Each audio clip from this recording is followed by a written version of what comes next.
Kóké. Mi ez a vír a képeden? Hello, szia!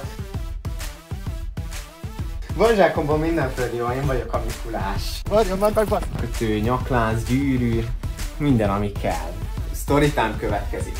Azt a kurva élet. És itt nekem aranygyűrűt kéne találnom. Azon a 100 hektáros területen. Wow, milyen gyerekes. Ugye tudja, hogy ez magánterület? Nem mondja, tényleg?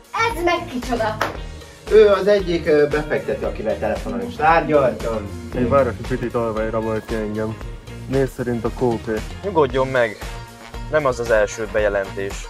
Az aranybányáért cserében. Gabriel. Megoldottam. Szeretném jobban. Luis, te vagy az!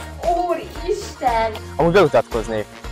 Daniel Jones vagyok. Srácok, mutatom, hogy kell. Viszont újra kezdhetnénk. Kicsit meleg lett. Igen, lehet úgy tudod, hogy odaadtam Remingtonnak a térképet, de az eredeti térkép nálam van. Ne, ez most komolyan! Hát tudod, milyen ez a kis kópé? Na, és akkor mikor megyünk?